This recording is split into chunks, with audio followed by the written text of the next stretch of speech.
Welcome to Wisdom. Relax, close your eyes. You can drift off. Let the story carry you to sleep. We continue our journey through the ages of Rome, moving now into a period that later generations would remember as a golden age. The chaos of Domitian's final years had left the empire shaken, the Senate fearful, and the future uncertain. Yet from this darkness emerged a new line of emperors who would guide Rome through nearly a century of relative peace and prosperity. This was the era of the Nerva-Antonine dynasty, and it began with an elderly senator who never expected to wear the purple.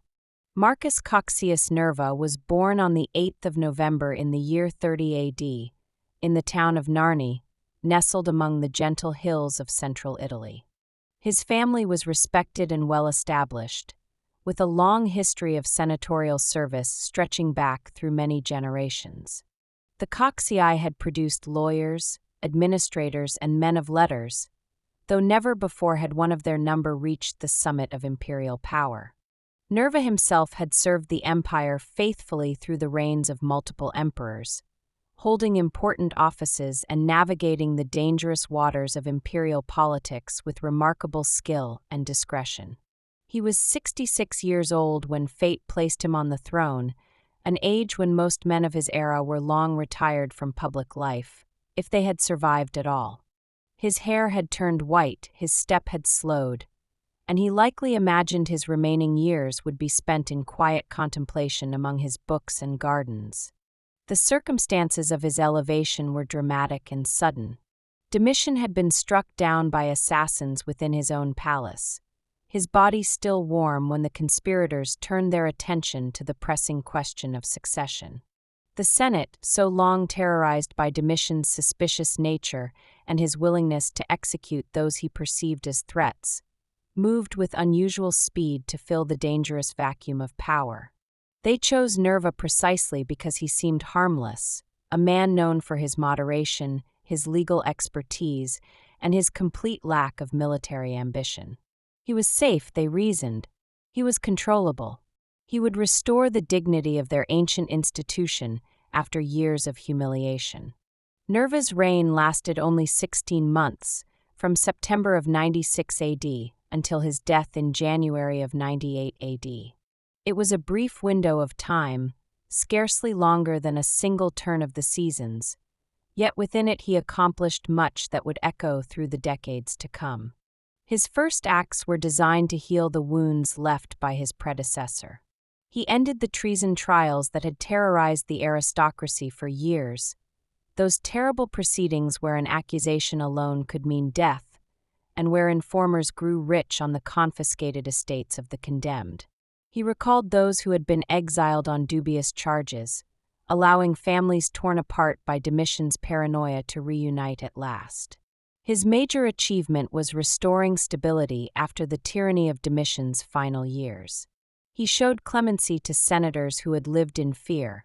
He rebuilt trust between the emperor and the aristocracy, and he introduced financial and social measures designed to help ordinary Romans.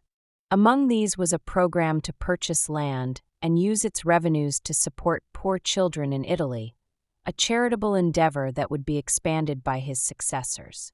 He also attempted tax reforms to ease the burdens on provincials, though his limited resources and brief reign restricted the scope of what he could accomplish. Yet the new emperor faced challenges that his gentle nature was ill-equipped to handle. The Praetorian Guard, those elite soldiers who served as the emperor's personal protectors and who had grown accustomed to the generous donatives of previous rulers, had been loyal to Domitian. Many of them had benefited from his reign and resented his murder. They looked upon this elderly civilian with barely concealed disdain. This bookish senator who had never commanded armies, never marched through hostile territory, never shared the hardships of military life beneath rain and sun.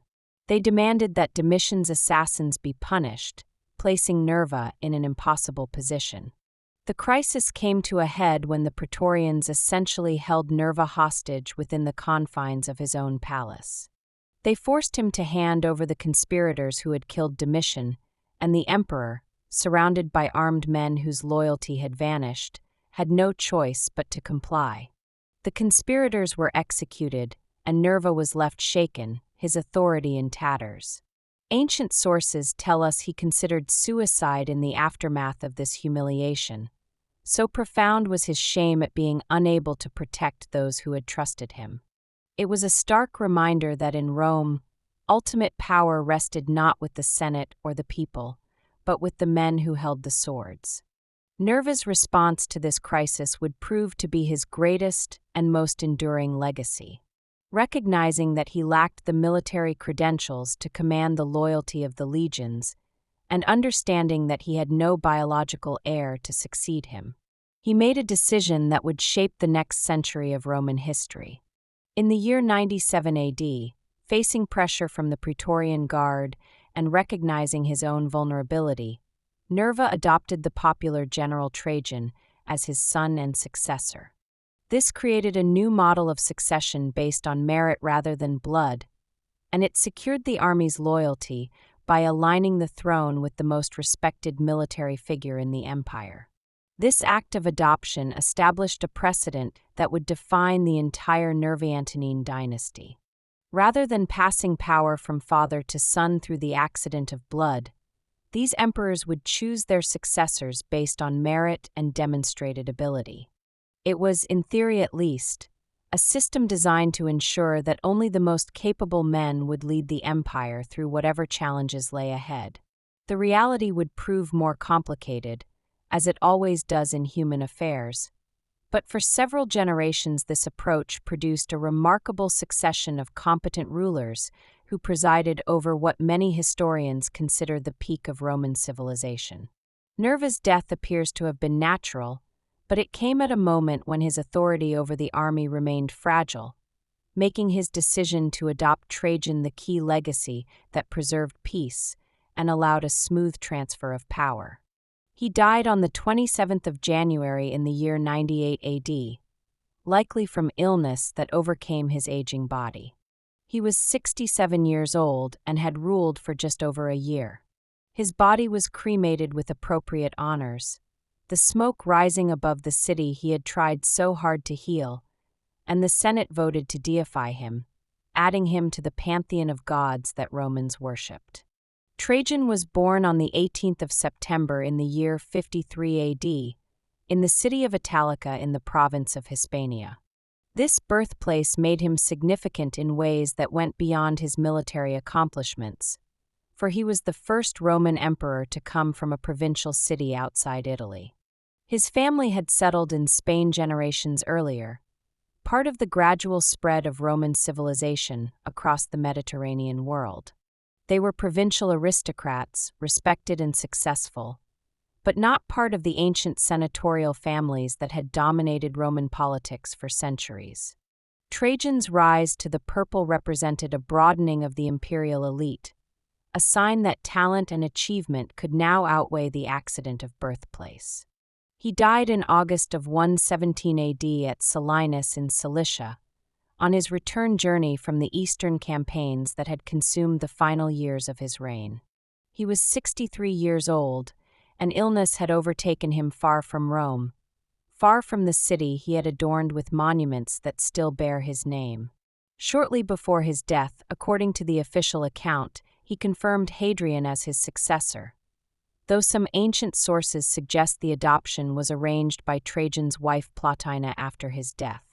Whatever the truth, the transition was accepted, and the empire passed to a new master without the bloodshed that had so often accompanied such moments. Trajan's reign lasted from January of 98 AD, when he received news of Nerva's death, until August of 117 AD, giving him about 19 years as the most powerful man in the world.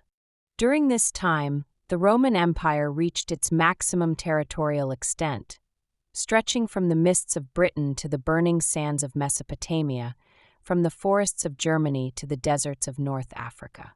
No Roman before or after would rule over so vast a domain. The legions marched beneath his eagles to the shores of the Persian Gulf, and for a brief moment it seemed that no enemy could stand against the might of Rome.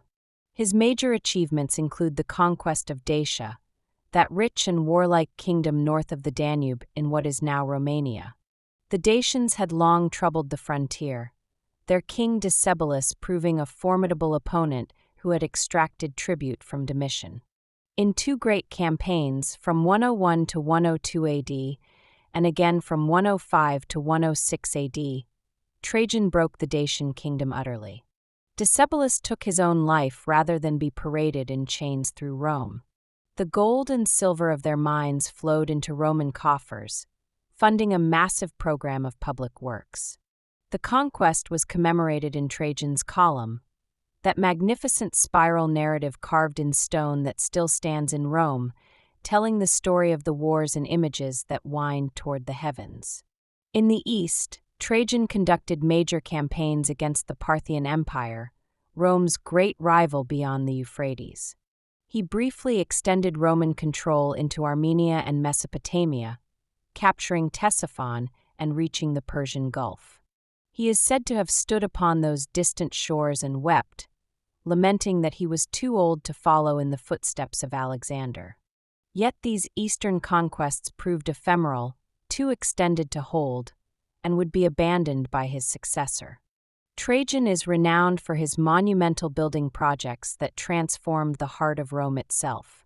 His Forum, with its vast colonnaded spaces, its libraries, its basilica for the administration of justice, and that famous column at its center, represented the largest and most ambitious of all the imperial forums. Trajan's market rose nearby, a complex of shops and offices carved into the Quirinal Hill that some have called the world's first shopping mall, though such comparisons diminish its grandeur. These projects were funded by the wealth of Dacia, the spoils of conquest turned to stone and marble for the glory of Rome and the benefit of her citizens. He expanded social welfare through the Alimenta program, building upon the foundations laid by Nerva. This system used state revenues and private endowments to support poor children throughout Italy, providing them with food and the means to survive in a world that could be harsh to those without resources. It was an investment in the future, a recognition that the strength of Rome depended upon the health of her population. Trajan understood that an empire rested not only on legions and conquests, but on the people who filled the fields and workshops, who married and raised the next generation of Romans. Trajan was celebrated as an optimus princeps, the best of rulers, by later generations because he combined military success with large-scale public works and relatively cooperative relations with the Senate.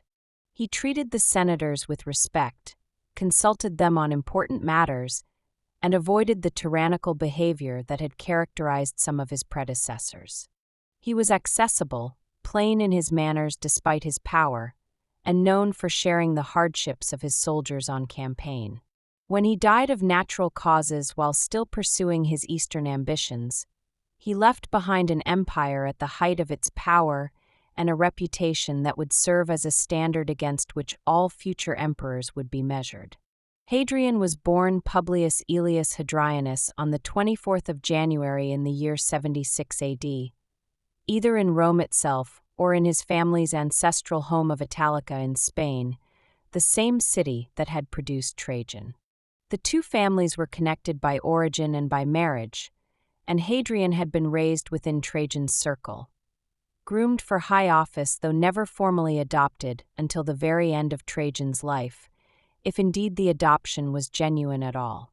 He was a complex man, brilliant and restless, passionate about Greek culture and philosophy, prone to both great generosity and sudden cruelty. He would rule the empire for more than 2 decades, and his reign would be remembered as one of consolidation rather than conquest.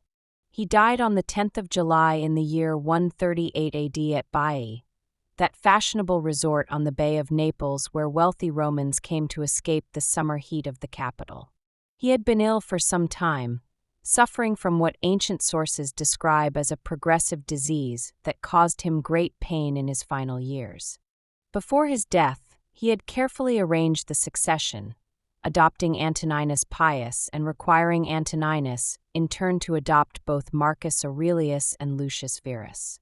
This careful planning ensured that the empire would pass through 3 more capable rulers before the system broke down.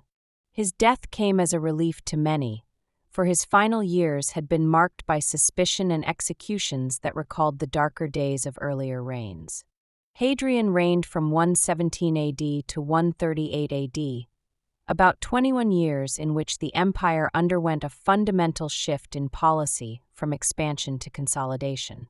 Where Trajan had pressed outward, seeking new territories and the glory of conquest, Hadrian recognized that the empire had reached its sustainable limits.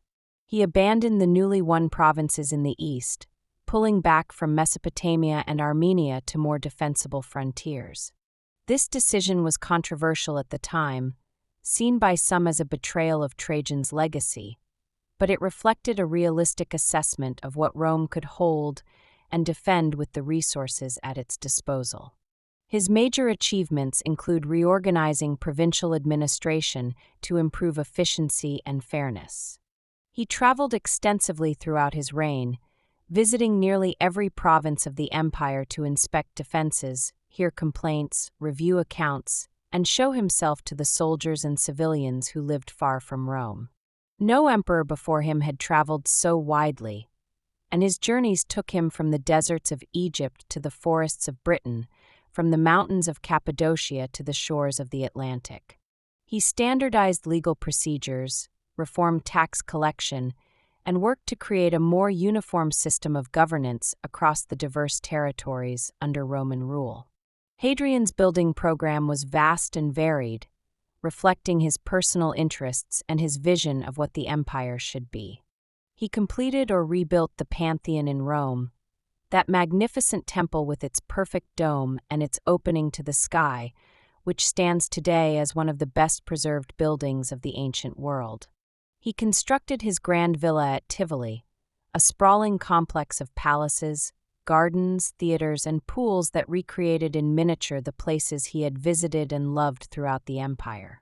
He sponsored temples, theaters, libraries, and public works in cities across the Roman world, from Athens to Jerusalem, from Alexandria to London. In Britain, he ordered the construction of the wall that still bears his name, that famous barrier of stone and turf that stretched across the narrow waist of the island from the eastern sea to the western. Hadrian's Wall was not merely a military fortification, but a statement of intent, a visible boundary marking where the Roman world ended and the unconquered lands began. It was manned by soldiers from across the empire, men from Syria and Spain, from Gaul and Africa, who stood watch over the misty hills and wondered what lay beyond in the lands of the Picts and Caledonians. Militarily, Hadrian abandoned some of Trajan's eastern conquests as unsustainable, recognizing that holding Mesopotamia would require resources the empire could not spare. He stabilized frontiers in Europe and the Near East, investing in permanent forts, roads, and walls that emphasized defense rather than new conquest. His reign saw relatively little warfare compared to his predecessor, though the brutal suppression of the Bar Kokhba revolt in Judea from 132 to 136 AD was a bloody exception that resulted in the destruction of Jewish communities and the renaming of the province as Syria Palestina. Hadrian was deeply interested in Greek culture and philosophy, supporting intellectuals and artists throughout the empire. He wrote poetry, designed buildings, and engaged in philosophical discussions with the learned men of his time. He grew a beard in the Greek fashion, the first emperor to do so, and his choice set a style that would be followed by his successors for generations.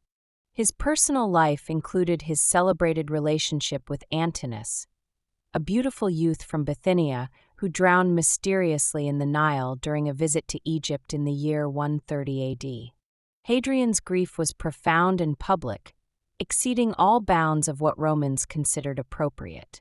He had Antinous deified, established a cult in his honor, founded a city named Antinopolis on the spot where the youth had died, and commissioned countless statues that spread the image of his beloved across the empire. It was an extraordinary display of personal feeling from a man who could be cold and calculating in his political dealings. The circumstances of Antinous' death remain mysterious. Some ancient sources suggest he sacrificed himself in some religious rite. Others hint at accident or even murder. Whatever the truth, Hadrian's response transformed his private grief into public religion, and temples to Antinous arose from Egypt to Greece, from Asia Minor to Rome itself. The young man's face, rendered in marble and bronze by the finest sculptors of the age, became one of the most recognizable images of the ancient world. Antoninus Pius was born Titus Aurelius Fulvus Boionius Arius Antoninus on the 19th of September in the year 86 AD, near the town of Lanuvium in the hills south of Rome. His family was wealthy and respected, with roots in Gaul that had transplanted successfully to Italy. He had served the state in various capacities, rising through the traditional offices with quiet competence rather than brilliant distinction. He was known for his integrity, his piety toward family and gods, and his moderate temperament. These qualities recommended him to Hadrian when the aging emperor sought a successor who would preserve his legacy without seeking to undo it. He died on the 7th of March in the year 161 AD at his country estate in Laurium, reportedly after a brief fever. He was 74 years old, having ruled for nearly a quarter century, and his death came peacefully, surrounded by those he loved. His last word, according to ancient accounts, was the watchword he gave to the officer of the guard, equanimitas equanimity. It was a fitting final statement from a man who had governed with consistent calm through decades of peace. He passed power smoothly to his adopted heirs, Marcus Aurelius and Lucius Verus. Antoninus Pius reigned from 138 AD to 161 AD, about 23 years, a notably peaceful and stable period often seen as the high point of the Pax Romana. During his time on the throne, there were no major wars, no great crises, no threats that required the emperor to take the field at the head of his legions. The frontiers held, the provinces prospered, and Rome enjoyed a tranquility that seemed almost miraculous. It was a reign remarkable for its lack of remarkable events, a time when good governance meant simply maintaining what had been built. His achievements focused on internal governance rather than military glory. He emphasized legal reforms that made the law more humane, offering greater protection to slaves and provincials who had often been at the mercy of harsh masters and corrupt officials. He intervened in criminal cases to ensure that punishments fit the crimes, that torture was limited, and that the accused had fair hearings. He was known for his piety and fairness, earning the name Pius not for excessive religious devotion, but for his dutiful treatment of family, gods, and the traditions of his ancestors. The Senate, which had suffered under earlier emperors, found in him a partner who respected their dignity and consulted them genuinely on important matters. Although his reign was not marked by major new conquests, Antoninus funded significant building works throughout the empire. He completed and adorned temples in honor of Hadrian, who had adopted him, and in honor of his own family members. He maintained roads, aqueducts, and public buildings in Italy and the provinces, understanding that infrastructure was the skeleton upon which the body of the state depended. In Athens and other cities of the Greek East, he sponsored construction projects that reminded local elites of Roman generosity and tied them more closely to the imperial system. In Britain, Antoninus pushed the frontier briefly northward beyond Hadrian's Wall, sponsoring the construction of a new barrier called the Antonine Wall across the narrow waste of Scotland. This turf rampart, shorter than its predecessor to the south, represented an attempt to incorporate more territory into the province. Yet it was abandoned within a generation, the legions withdrawing back to Hadrian's more defensible line, illustrating the cautious and ultimately limited approach to expansion that characterized this reign. Antoninus preferred stability to glory, a preference that served the empire well but won him less attention from later historians who found peaceful reigns less exciting to chronicle. Antoninus Pius maintained the adoptive succession system that Hadrian had established by adopting Marcus Aurelius, whom he raised almost as a son within the imperial household. He later required Marcus to adopt Lucius Verus as well, ensuring that both young men would share power when the time came. The relationship between Antoninus and Marcus was close and affectionate, blending political mentorship with genuine paternal warmth. They shared philosophical interests, discussed matters of state together, and prepared Marcus carefully for the enormous responsibilities he would one day bear. When Antoninus died, he was later deified by the Senate, an honor that recognized not just his power, but the genuine esteem in which Romans held his memory. Marcus Aurelius was born Marcus Annius Verus on the 26th of April in the year 121 AD, in Rome itself, into an aristocratic family with deep roots in the imperial establishment. His grandfather had been consul, his family was wealthy and well-connected, and from an early age he showed the serious temperament that would later make him famous. He came to the attention of Emperor Hadrian, who nicknamed him Verissimus, the most truthful one, impressed by the boy's honesty and dedication to his studies. When Hadrian arranged for Antoninus Pius to adopt him, Marcus was set on the path to supreme power while still a teenager.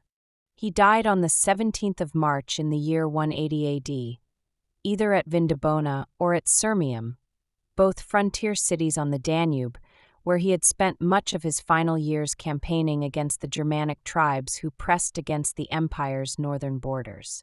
He was 58 years old, worn down by years of war, by the devastating plague that had swept through the empire, and by personal griefs that included the deaths of many of his children. Ancient sources describe a death from illness, likely a recurrence of the plague that had killed so many others, though some later accounts suggest complications from the hardships of military life. He died as he had lived, on duty, far from the comforts of Rome. Marcus Aurelius reigned from 161 AD to 180 AD. Initially as co-emperor with Lucius Verus until Verus's death in 169 AD, and then alone for the remaining 11 years of his life. His reign marked a sharp contrast to the peaceful decades of Antoninus Pius, for Marcus inherited an empire already facing multiple crises. The Parthians attacked in the east, Germanic tribes raided across the Danube, and a terrible plague, brought back by soldiers returning from eastern campaigns, swept through the provinces, killing perhaps millions and disrupting the economy and military strength of the state. Marcus spent much of his reign responding to emergencies rather than pursuing the philosophical contemplation he would have preferred. His major achievements include the persistent defense of the northern frontiers during the Marcomannic Wars, a long series of campaigns against the Marcomanni, Quadi, and other Germanic peoples who had taken advantage of the plague's devastation to push into Roman territory. These wars consumed most of the latter part of his reign, requiring Marcus to spend years in the field, directing operations from camps along the Danube rather than from the marble halls of Rome. He won victories, restored damaged frontier defenses, and even contemplated annexing new territory beyond the Danube, though he died before these plans could be realized. Marcus Aurelius is famed as a Stoic philosopher, and his private reflections, written during quiet moments in military camps, were later collected under the title Meditations.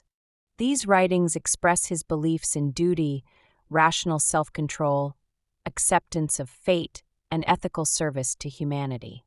They reveal a man struggling with the contradictions of his position, a philosopher who loved peace forced to wage war, a student of mortality surrounded by death.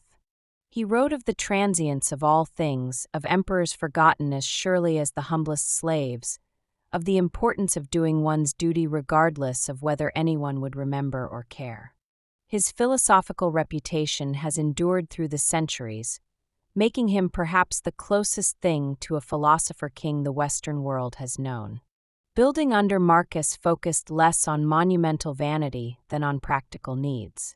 He repaired fortifications along the Danube, strengthened defenses against barbarian incursions, and funded projects in Rome and the provinces despite the financial strain of continuous warfare and the economic disruption caused by the plague. He sold imperial treasures to fund the wars rather than raise crushing taxes, a gesture that contemporary observers noted with admiration. The column of Marcus Aurelius in Rome, similar to Trajan's column but depicting his own northern campaigns, was begun during his reign though completed after his death. In family terms, Marcus was adopted by Antoninus Pius and married Antoninus's daughter Faustina the Younger, a marriage that produced numerous children, most of whom died young. The one son who survived to adulthood was Commodus, and Marcus's decision to make Commodus his heir rather than adopting a more capable successor broke the adoptive tradition that had served the empire so well. It was the natural instinct of a father who had watched so many children die, yet it would prove to be his greatest failure. Marcus died of natural causes on campaign, having spent his final years far from the city he ruled. His meditations reveal a man who found little joy in power. He wrote of emperors past who were now forgotten, of the vanity of ambition, of the importance of accepting fate with equanimity. The Senate deified him after death, and his memory was honored by later generations as a model of what an emperor should be. Lucius Verus was born Lucius Sionius Commodus on the 15th of December in the year 130 AD. His father had been Hadrian's first choice as heir before dying unexpectedly. When Hadrian arranged for Antoninus to adopt both Marcus and Lucius, he ensured that both young men would share supreme power, creating formal co-emperorship. He died in early 169 AD, probably from sudden illness while returning from the front. His death came unexpectedly, and some sources suggest it may have been connected to the plague ravaging the empire. He was 38 years old, his reign cut short before he could establish a legacy beyond the Parthian War. Lucius Verus reigned jointly with Marcus Aurelius from 161 AD to 169 AD, sharing equal imperial titles though Marcus generally held higher prestige. The two had been raised together, and their partnership was closer to that of brothers than rivals. Marcus never sought to diminish Lucius or claim sole power. Lucius's main achievement was directing the Parthian War. When the Parthians attacked, Lucius traveled east, establishing headquarters at Antioch. He oversaw campaigns that reconquered Armenia and pushed into Mesopotamia, capturing Ctesiphon. The war restored Roman prestige and demonstrated the empire could still project power when challenged. The co-emperor's reign also saw the Antonine plague beginning among troops returning from Parthia. Millions died, cities were depopulated, and the state was severely damaged. Their partnership in managing this crisis demonstrated the value of shared rule. Ancient sources portray Lucius as more given to luxury than Marcus, enjoying games and pleasures while his colleagues spent hours on philosophy. Yet Marcus valued the partnership and insisted Lucius share power fully. Lucius's death, apparently sudden, left Marcus ruling alone. Despite criticism of his lifestyle, Lucius's leadership in the Eastern War helped secure Rome's frontier for a generation, and his partnership with Marcus demonstrated that two emperors could rule together without jealousy and murder. Commodus was born Lucius Aurelius Commodus on the 31st of August in the year 161 AD at Lanuvium, where his great-grandfather Antoninus Pius had also been born. He was a twin, though his brother Antoninus died in infancy, and he was the son of Marcus Aurelius and Faustina the Younger, making him the first biological son in this dynasty raised from childhood with the expectation that he would one day rule. This accident of birth changed everything, for Marcus chose to pass the throne to his own blood rather than adopt a more capable successor, as his predecessors had done. It was an understandable decision for a father, but it would prove disastrous for the empire. He died on the 31st of December in the year 192 AD, in Rome, assassinated in a conspiracy that involved members of his own household and court. The wrestler Narcissus, a professional athlete who served as Commodus's wrestling partner, strangled him in his bath after a poison administered earlier in the day failed to kill him quickly enough. He was 31 years old, and his death brought an end to the Nerva-Antonine line that had governed Rome for nearly a century. The dynasty that had given the empire 5 good emperors ended with one who would be remembered as among the worst. Commodus was made co-emperor with his father Marcus Aurelius in 177 AD, when he was still a teenager, and he assumed sole rule upon Marcus's death in 180 AD.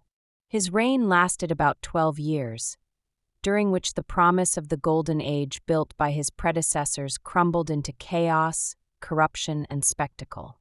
Where Marcus had been devoted to duty and philosophy, Commodus showed little interest in the hard work of governing. Where his father had spent years on campaign defending the frontiers, Commodus preferred the pleasures of Rome. His reign is associated with political instability, increased court intrigue, and deterioration in military discipline. He delegated power to favorites and palace officials while focusing on personal image and entertainment. The freedman Seodorus, the prefect Perennis, and later the freedman Cleander each rose to dominate politics, only to fall spectacularly when they became too powerful. These men ruled in Commodus's name while the emperor indulged his passions. Commodus engaged in ambitious building and renaming projects that revealed the depths of his megalomania. He embellished Rome with monuments to himself, associated himself with Hercules, and renamed months, legions, the Senate, and even Rome itself after his titles. He appeared in public dressed as Hercules, carrying a club, wearing a lion's skin, demanding worship as a god while still living. Militarily, he inherited secure frontiers from Marcus Aurelius, but showed little interest in maintaining them through the hard work of campaigning. Rather than leading major operations himself, he left generals to manage conflicts on the borders while he remained in Rome. When problems arose, he sought compromise or payments rather than decisive military action. The peace his father had fought so hard to establish slowly eroded under this neglect, and the enemies who pressed against Rome's borders grew bolder as they sensed the weakening grip of imperial authority. Commodus's personal behavior was notorious even by the standards of an age that had seen Caligula and Nero. He appeared in the arena as a gladiator and beast killer, fighting from a protected position against animals and opponents who had been hobbled or disarmed to ensure his victory. He slaughtered ostriches and elephants, lions and bears, displaying a prowess that was entirely manufactured. He demanded enormous payments from the treasury for each of these appearances, treating the arena as both stage and source of income. The senators who were forced to attend and applaud these spectacles did so with hatred in their hearts, knowing that to show anything but enthusiasm might mean death. His extravagance and the power granted to favorites alienated many who might otherwise have supported the throne. Conspiracies arose repeatedly during his reign. His own sister Lucilla was involved in an early plot that failed, and she paid with her life. Others followed, each revealing the depth of opposition to his rule, each prompting purges that eliminated potential rivals but also capable administrators. The climate of fear that had characterized Domitian's final years returned under Commodus, as no one knew who might be next to face accusation and execution. The final conspiracy that ended his life involved his mistress Marcia, his chamberlain Eclectus, and the Praetorian prefect Laetus, all people who had benefited from his favor, but who had come to fear that their names appeared on a list of those marked for death. On the last night of the year, they first tried poison, but when Commodus vomited up the dose, they sent in Narcissus to finish the job. The emperor died fighting, strangled by a man whose trade was violence, and his body was carried from the palace in secret. The Senate, meeting in hasty session, condemned his memory with unprecedented enthusiasm. They voted damnatio memoriae, ordering his name erased from monuments, his statues pulled down, his images destroyed. They called him a gladiator and a prostitute, hurling insults at the dead man that they had never dared whisper while he lived. His body was initially dumped without ceremony, though Pertinax, his immediate successor, later arranged a proper burial. The Nerva-Antonine dynasty ended in shame, murder, and the jubilant curses of senators who had spent 12 years living in fear. The murder of Commodus plunged the empire into chaos. With no clear heir, no designated successor, the throne was suddenly open to whoever could seize it. The year of the 5 emperors began, a repetition of the bloody events of 69 AD that had followed Nero's fall. For men would claim the purple in 193 AD before Septimius Severus finally established a new dynasty through military force. The century of good government that had begun with Nerva's quiet accession ended with Commodus's squalid death, and the empire entered a new and more turbulent era. Pertinax was born Publius Helvius Pertinax on the 1st of August in the year 126 AD, at Alba Pompeia in northern Italy. His father had been a former freedman, a man who had once been enslaved. This humble origin would have barred him from political advancement in an earlier age, but the empire had changed. He became a teacher, then a soldier, then an officer, climbing steadily through the hierarchy until he reached the Senate itself. He had served under Marcus Aurelius in the Northern Wars and earned a reputation for competence and integrity. He became emperor on the 1st of January in 193 AD, the day after Commodus's murder, when the Senate and Praetorian Guard accepted him as the respected senator most likely to restore stability. His elevation was swift and almost unanimous. The senators who had cowered before Commodus looked to Pertinax to restore their dignity. The soldiers hoped for a leader who would restore martial honor. Pertinax tried to reverse Commodus's excesses by enforcing strict discipline in the Praetorian Guard and cutting court expenses.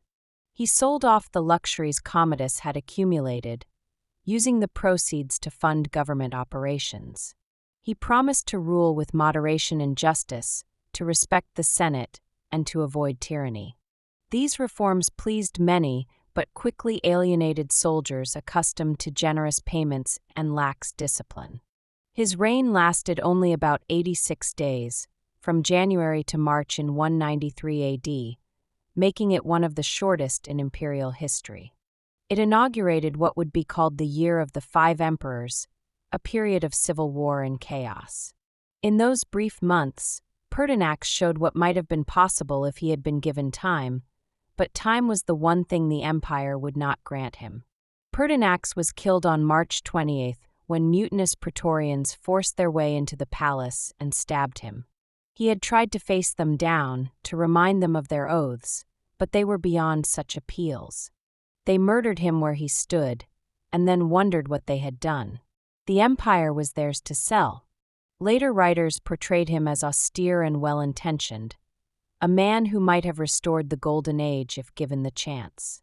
But his inability to control the Praetorian Guard showed how fragile imperial authority had become. The soldiers who had once been instruments of imperial power had become its masters. Didius Gellianus was born Marcus Didius Severus Gellianus on the 29th of January in 133 AD in Mediolanum, which we now call Milan. His family was wealthy and prominent, with resources to launch him on a distinguished senatorial career. He served in various provinces, commanded troops, and accumulated the experience that should have qualified him for the highest office. He had governed Africa, commanded armies on the Danube, and held the consulship. But the manner of his accession would stain his reign forever. After Pertinax's murder, the Praetorian Guard found themselves in possession of the state, but uncertain what to do with it. They retreated to their camp and announced that the throne was available to whoever would pay the highest price. It was an act of stunning cynicism, reducing the majesty of Rome to a transaction. 2 men came forward to bid: Titus Flavius Sulpicianus, Pertinax's father-in-law and Didius Gellianus, who had more money and fewer scruples. Gellianus won by promising 25,000 sesterces to every soldier in the guard, a sum that would have bankrupted even his considerable fortune. The soldiers proclaimed him emperor and marched him to the Senate, which had no choice but to confirm what the swords had decided. His reign lasted only about 9 weeks, from late March to the 1st of June in 193 AD. It was plagued from the start by public outrage at his purchase of the empire and by rival imperial claims from provincial generals who commanded real armies rather than purchased ones. The people of Rome despised him. When he tried to address them from the forum, they shouted him down with insults, calling him a thief who had stolen what he could never deserve. Riots broke out in the streets, and Gellianus found himself a prisoner in his own palace, emperor in name but master of nothing beyond the walls. Major events of his brief rule included the rapid emergence of 3 powerful rivals who refused to accept the legitimacy of an emperor who had bought his throne. Pescennius Niger in Syria, Clodius Albinus in Britain, and Septimius Severus in Pannonia each commanded legions that felt no loyalty to Gellianus. Of these 3, Severus moved fastest. He marched his legions toward Italy while Gellianus frantically tried to prepare defenses, recruit gladiators, and fortify the city against an attack that everyone knew was coming. His efforts were pathetic and futile, the actions of a man who had no idea how to fight a war. Gellianus's main scandal lay in the manner of his accession, widely condemned as corrupt and sacrilegious. He had reduced the sacred office of emperor to a commodity to be bought and sold. His inability to gain real control over the army and provinces made him appear weak and illegitimate, a paper emperor whose authority rested on nothing but a promise of cash that he would never be able to pay. The senators who had confirmed him did so under duress, and they waited eagerly for someone to deliver them from the embarrassment of his rule. On the 1st of June in 193 AD, the Senate, under pressure from Septimius Severus's advancing legions, declared Gellianus deposed and sentenced him to death. He was executed in the palace by a soldier sent for that purpose, bewildered to the end by how quickly his fortune had turned. He had ruled for 66 days, purchased an empire, and lost everything including his life.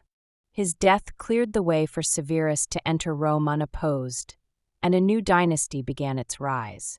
Septimius Severus was born Lucius Septimius Severus on the 11th of April in the year 145 AD at Leptis Magna in North Africa, a prosperous city on the Libyan coast. This made him the first Roman emperor from that region, another step in the broadening of the imperial elite that had begun with Trajan's Spanish origins. His family was wealthy and well-connected in provincial society, with ties to the equestrian order and to the emerging Romanized aristocracy of Africa. He grew up speaking both Latin and the Punic language of his ancestors, a man of 2 worlds who would one day rule them both. After Gellianus's discredited accession, Severus was proclaimed emperor by his Pannonian legions in April of 193 AD. He marched on Rome with speed and determination, having Gellianus killed upon his arrival, and then turned to deal with his remaining rivals. He neutralized Clodius Albinus by initially naming him Caesar, a promise of succession that kept Britain quiet while Severus dealt with the more immediate threat in the east. He then defeated Pescennius Niger in a series of battles across Asia Minor and Syria, culminating in Niger's death and the subjugation of his supporters. Only after the east was secure did Severus turn on Albinus, defeating him at the bloody Battle of Lugdunum in 197 AD and becoming undisputed master of the Roman world. His reign lasted from 193 to 211 AD, about 18 years in which he transformed imperial rule. He founded the Severan dynasty and reshaped government around military backing. The pretense of partnership with the Senate was abandoned. Severus ruled openly as a military autocrat, his power resting on the legions rather than the aristocracy. He rewarded soldiers who had made him emperor and punished opponents with confiscations and executions.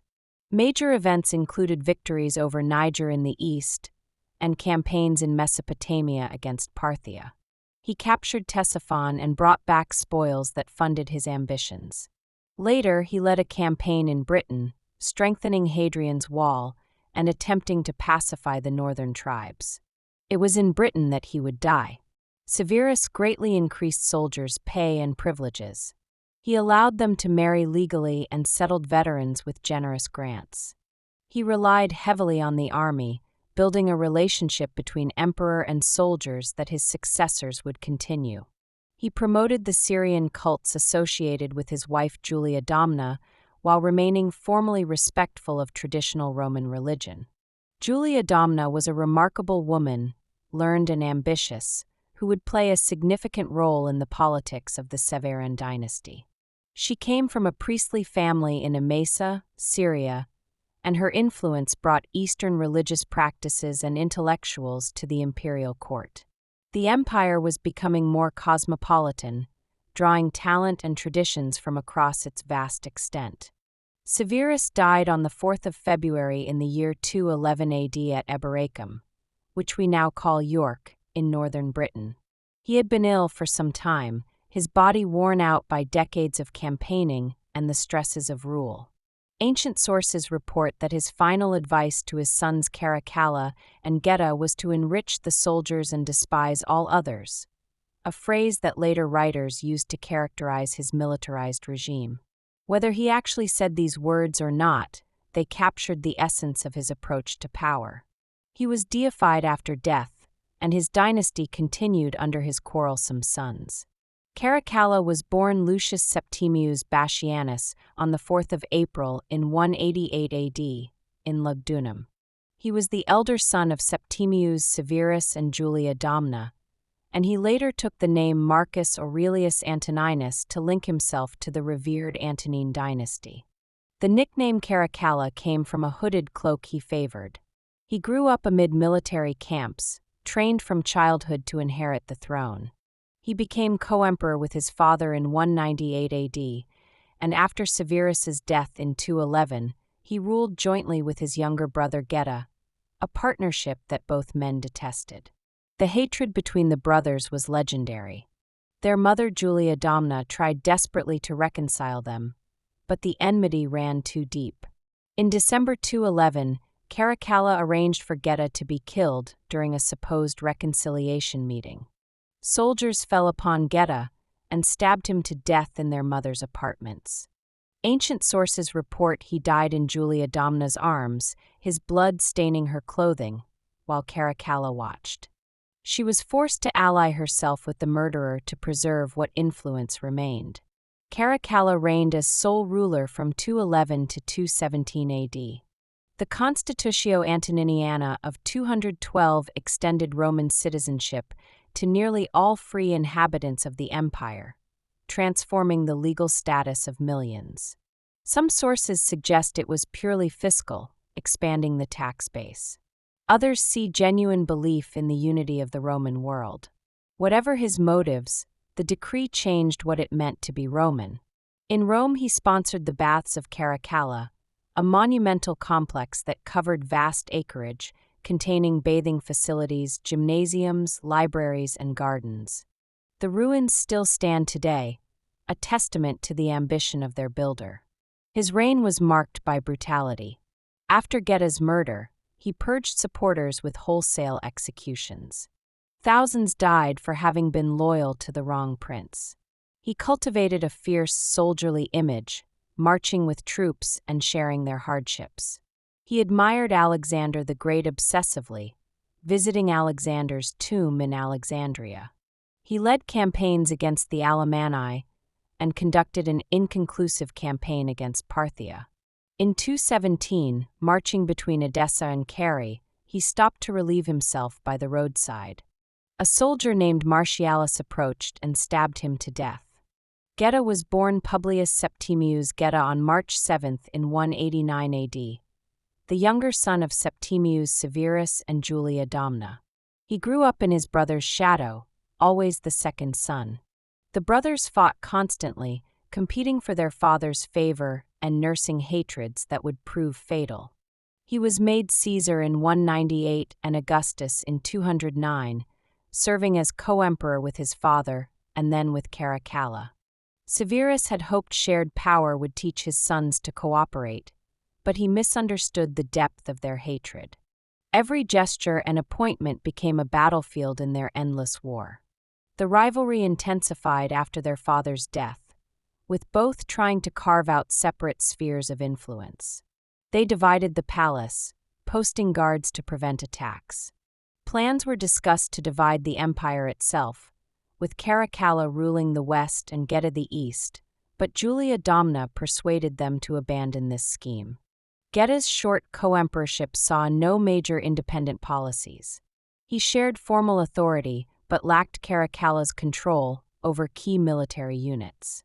In late 211, Caracalla arranged his murder during a supposed reconciliation meeting. Geta died in Julia Domna's arms at about 22 years old. His death was followed by a ruthless purge and damnatio memoriae. Geta's violent death ended the attempt at joint rule and contributed to the bloody reputation of the Severan dynasty. The family that had risen through military force would continue to fall by violence. Macrinus was born Marcus Opellius Macrinus around 165 AD in Mauritania. He came from an equestrian background rather than the senatorial families that had traditionally produced emperors. This made him the first emperor from the equestrian order, a man who had risen through ability rather than birth. His career had been in law and administration rather than the military, and this would prove his undoing when he needed soldiers' loyalty to survive. As Praetorian prefect under Caracalla, Macrinus is thought to have been involved in the plot that killed the emperor in 217 AD. Whether he ordered the assassination directly or merely knew it was coming and did nothing to prevent it, he was ready to seize power when Caracalla fell. The army, camped in the east and far from Rome, proclaimed Macrinus emperor, and the Senate had little choice but to confirm his accession. It was done, and a new man sat upon the throne, a man unlike any who had worn the purple before. His elevation broke a tradition that stretched back centuries. Macrinus was the first Roman emperor to come from the equestrian order rather than the senatorial aristocracy. He had not climbed the traditional ladder of offices that prepared men for supreme power. He had not commanded great armies or governed wealthy provinces as preparation for rule. He was an administrator, a lawyer, a man who understood contracts and procedures better than battles and sieges. His career had been built on competence rather than charisma, on efficiency rather than inspiration. He knew how to manage accounts and negotiate settlements, how to navigate the complex bureaucracy that kept the empire functioning, but he did not know how to inspire the love of fighting men or the awe of the Roman populace. This background would shape his reign and ultimately doom it. The soldiers who acclaimed him did so not from enthusiasm, but from necessity. Caracalla was dead, and someone had to wear the purple. Macrinus was present, he was competent, and he promised stability. But even as they raised him on their shields in the traditional gesture of imperial acclamation, many must have wondered whether this gray administrator could hold together an empire that demanded warriors and kings. Macrinus reigned from 217 to 218 AD, a little over a year during which he tried to reduce military expenditures by cutting some benefits and pay. These economies were necessary from a fiscal standpoint. Caracalla's wars had drained the treasury, and his lavish payments to soldiers had established expectations that could not be sustained indefinitely. But Macrinus's cuts quickly alienated many soldiers who had grown accustomed to the generous treatment they received under Severus and Caracalla. They had fought for years in the East, they were tired and far from home, and they expected rewards rather than reductions. Macrinus gave them neither victory nor money, and their loyalty began to waver like grass in an uncertain wind. The soldiers remembered Caracalla fondly despite his faults. He had marched with them, shared their hardships, rewarded their service with gold and privileges. He had been cruel and capricious, but he had been their kind of emperor, a man who valued military virtue above all else.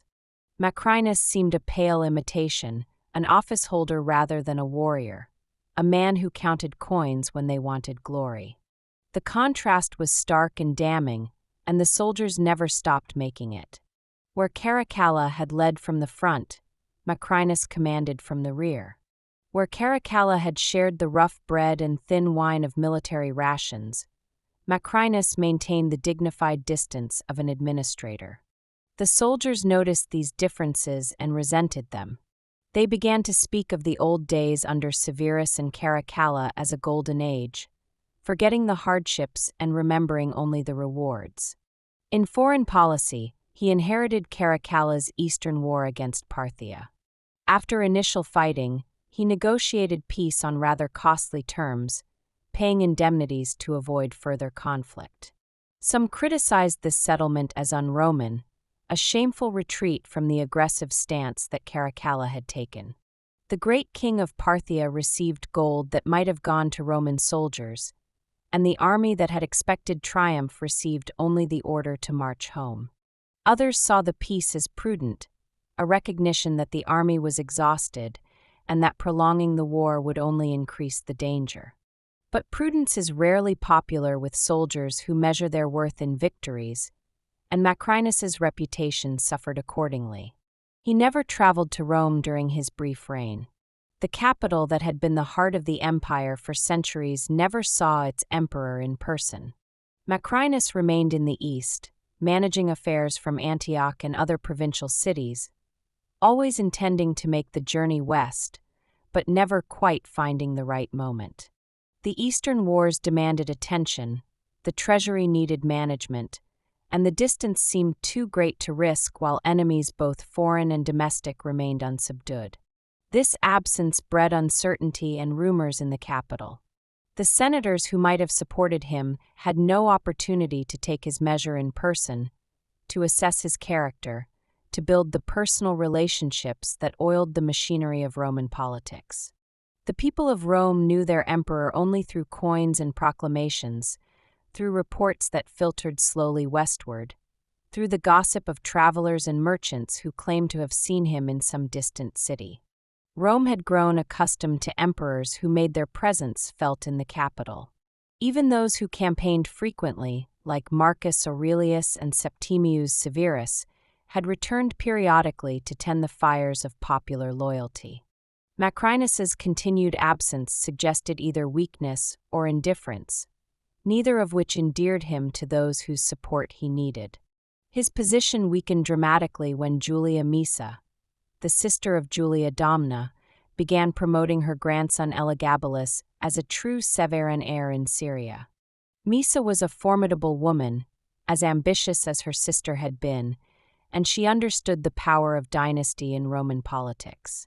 She had been exiled from court after Caracalla's death, forced to return to her hometown of Emesa, and she burned with resentment at her diminished status.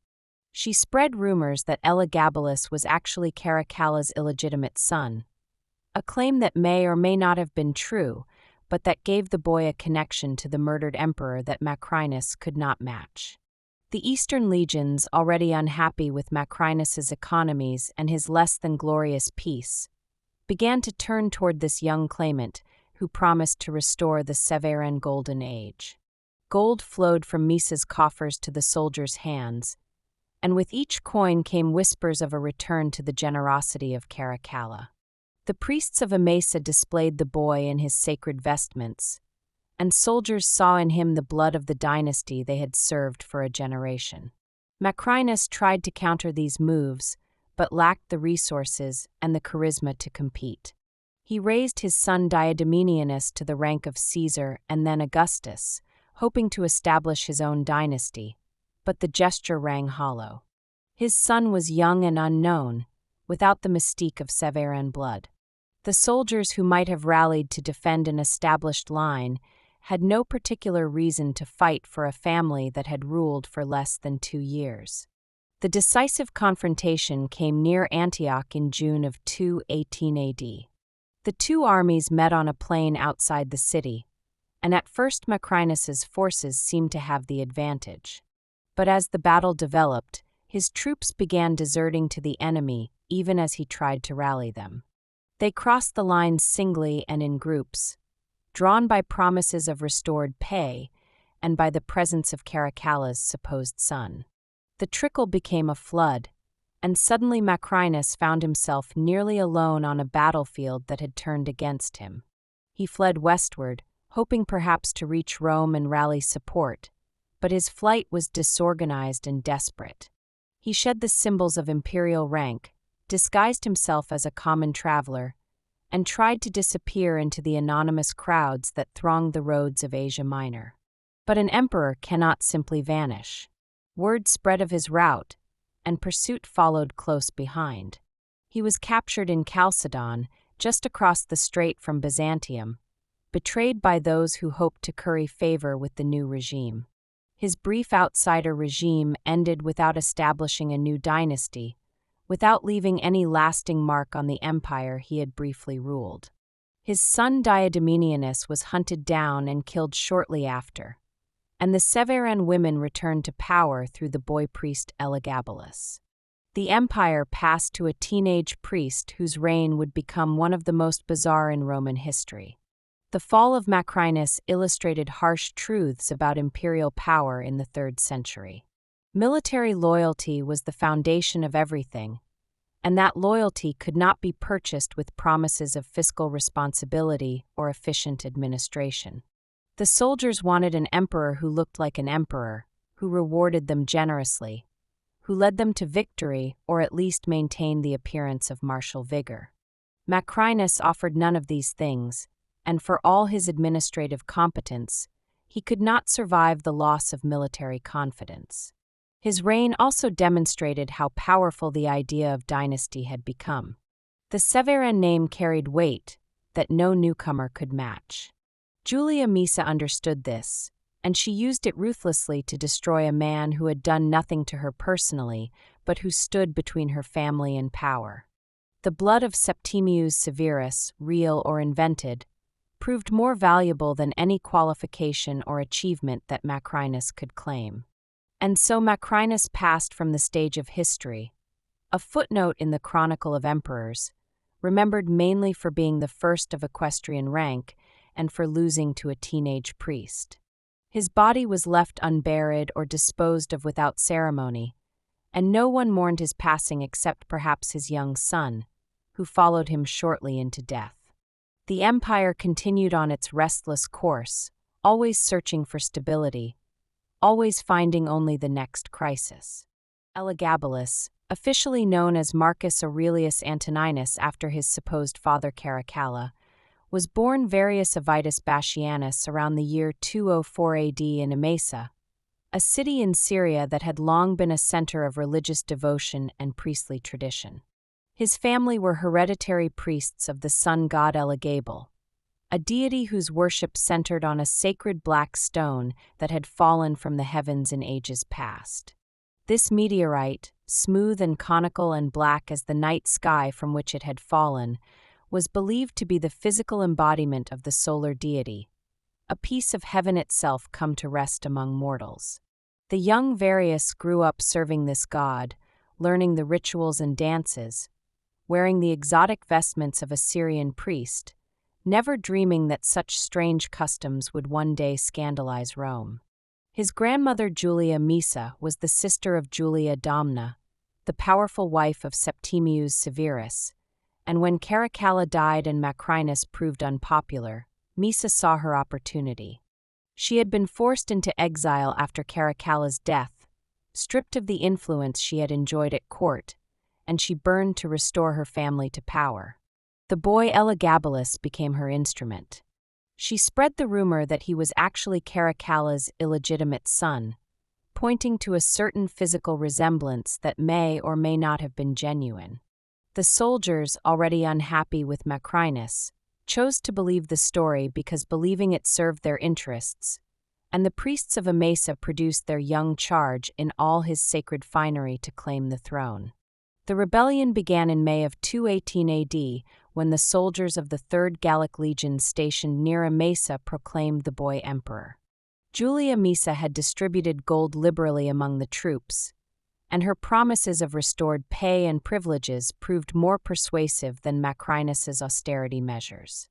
The priests displayed Elagabalus in his exotic vestments, and the soldiers saw in him the blood of Caracalla, the spirit of Severus, the restoration of a dynasty they had loved.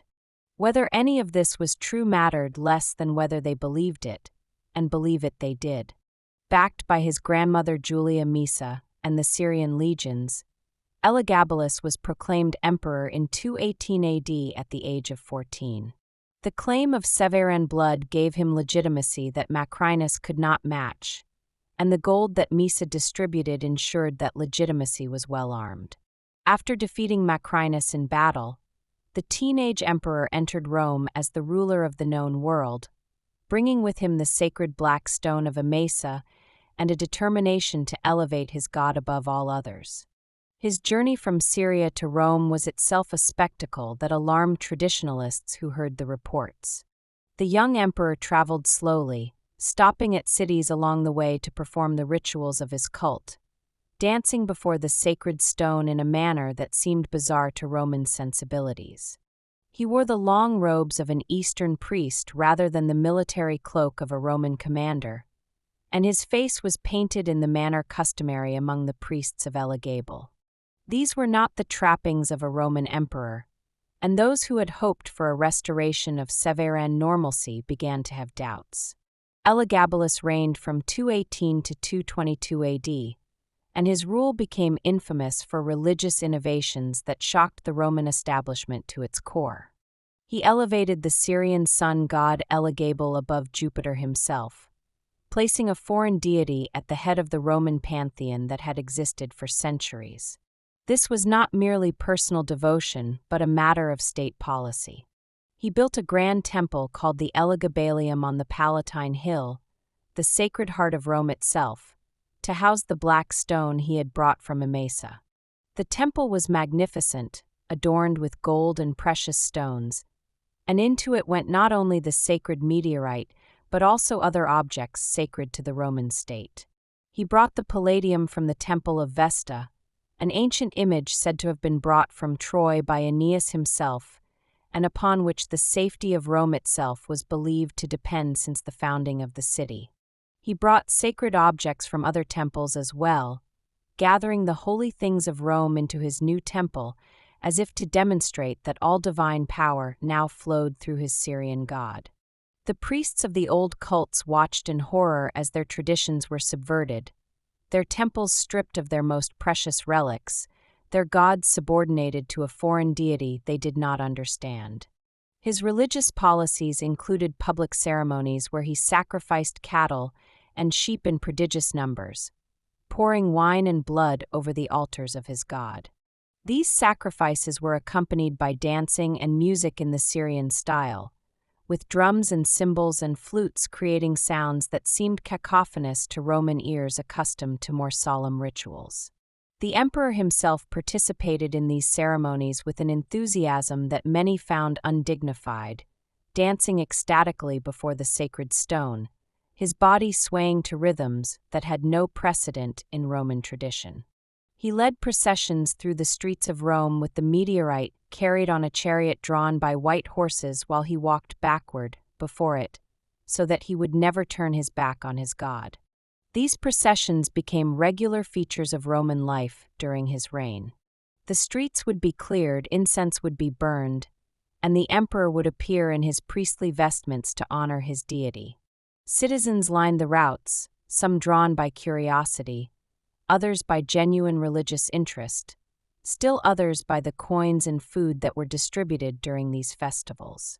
The spectacle was impressive in its way, but it troubled those who remembered how Roman emperors had traditionally appeared before their people, in military dress or the toga of a citizen, not in the flowing robes and painted face of an Eastern priest. He attempted to merge Elagabal with other major deities, declaring that all gods were merely aspects of the one supreme solar divinity he served. Jupiter and Mars and Apollo were not separate beings, but manifestations of Elagabal, shadows cast by the one true source of divine light. This theological innovation might have been philosophically sophisticated in some contexts, but to traditional Romans it seemed like an assault on their ancestors and their gods. The great deities who had guided Rome to dominion over the world were being reduced to mere emanations of Assyrian stone. He even tried to marry his god to the goddess Vesta, staging an elaborate ceremony in which the sacred flame of Vesta was symbolically united with the black stone of Elagabal. The Vestal Virgins, those sacred women who had tended the eternal flame for centuries, found themselves incorporated into rituals that made a mockery of their traditions. Some ancient sources claim he also took a Vestal as his own wife, violating one of the most sacred taboos in Roman religion.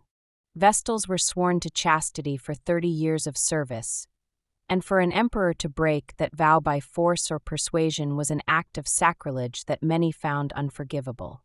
The temple atop the Palatine became the center of a cult that drew worshippers from across the empire, people curious about this strange new religion that their emperor promoted with such fervor. The black stone was displayed for veneration, and pilgrims came to gaze upon the object that had fallen from the heavens in ages beyond memory.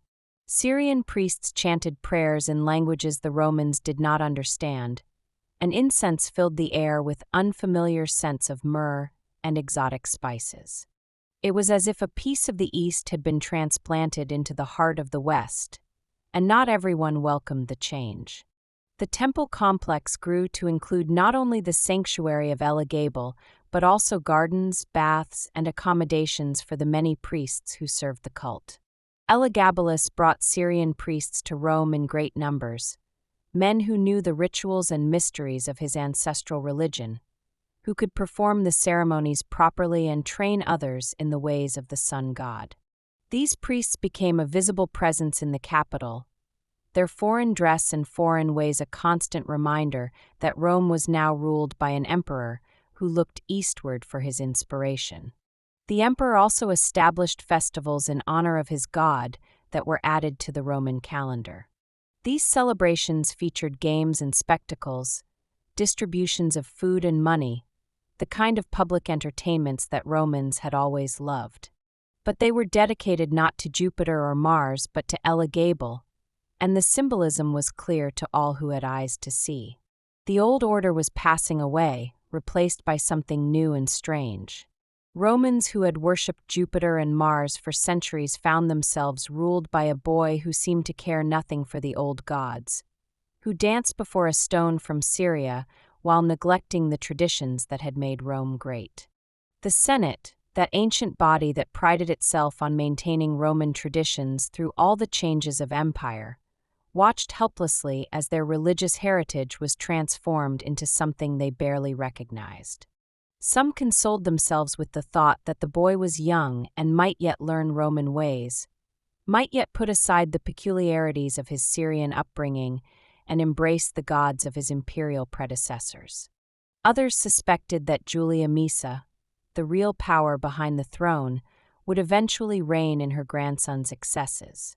But as the months passed and the innovations continued, as new temples rose and old traditions faded, hope began to fade along with them.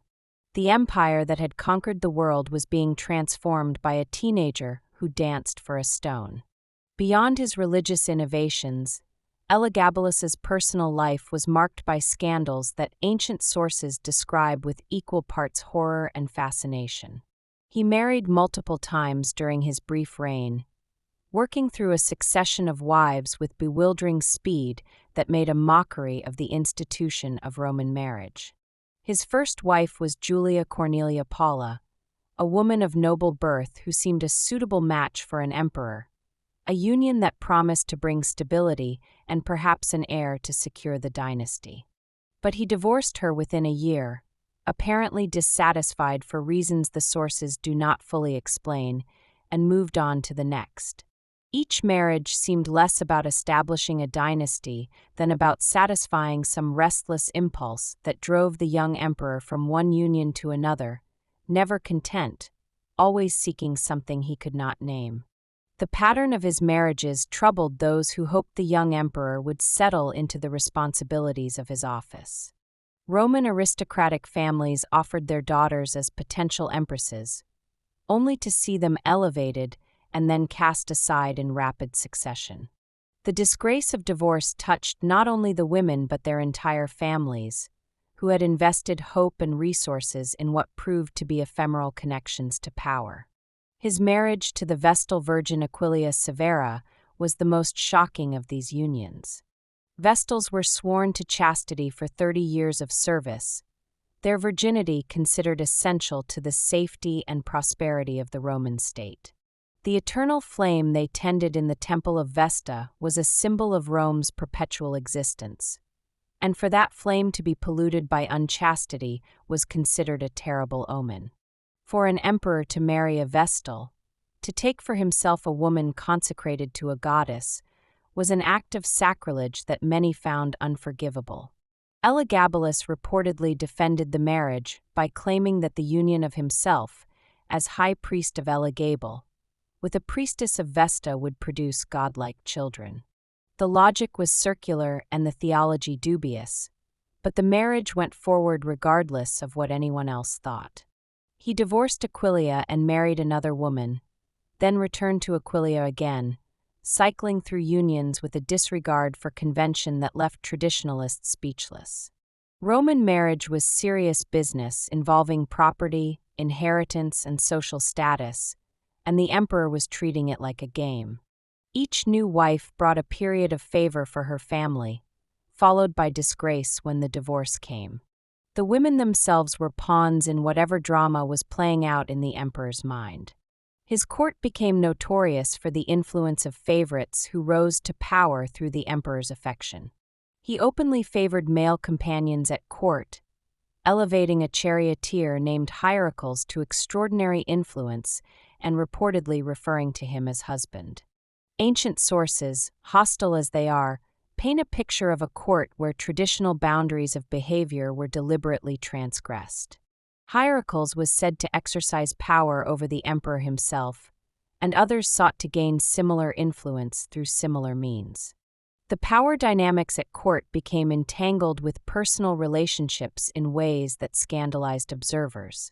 Another favorite was a slave named Zodicus, an athlete known for his physical attributes, who was brought to the palace and elevated to positions far above his station.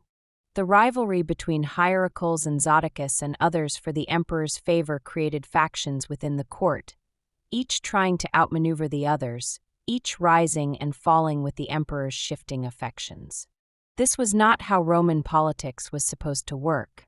Influence was meant to flow through the Senate, through the military, through the established channels of power, not through the bedroom of a teenage emperor. The ancient sources describe a court of wild parties, exotic entertainments, and expenses that strained even the imperial treasury.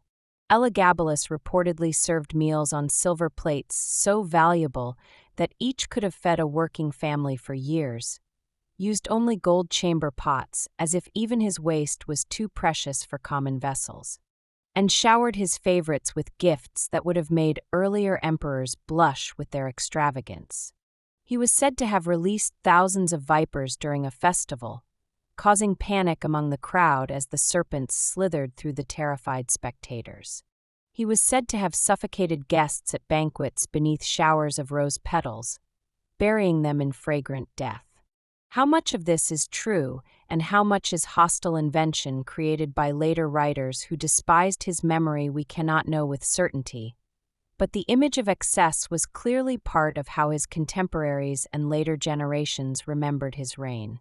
Even if only half the stories were true, his court was a spectacle of waste and indulgence that Rome had rarely seen. The sources also describe elaborate pranks and humiliations inflicted on guests and courtiers. He supposedly served meals of glass food that could not be eaten, of painted stones that looked like delicacies but shattered teeth. He assigned guests to seats based on their physical attributes, grouping the bald together, the fat together, the tall together, turning his banquets into exercises in mockery. Whether these stories are true or invented, they painted a picture of an emperor who found amusement in the discomfort of others. His treatment of the Senate was contemptuous in ways that went beyond even the worst excesses of emperors like Caligula and Nero.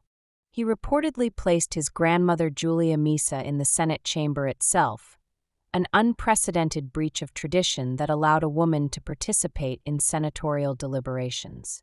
He appointed favorites to positions they were entirely unqualified to hold, selecting officials based on the size of certain physical attributes rather than their administrative abilities. The machinery of government continued to function, more or less, thanks to the efforts of Julia Maesa and experienced administrators, but the emperor himself seemed entirely indifferent to the responsibilities of his office.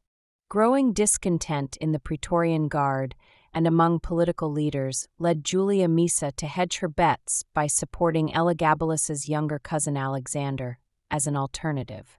Maesa was no fool. She understood that her grandson was destroying himself, that his behavior had made him too many enemies, and that the dynasty could only survive if power passed to someone more acceptable before the inevitable catastrophe occurred.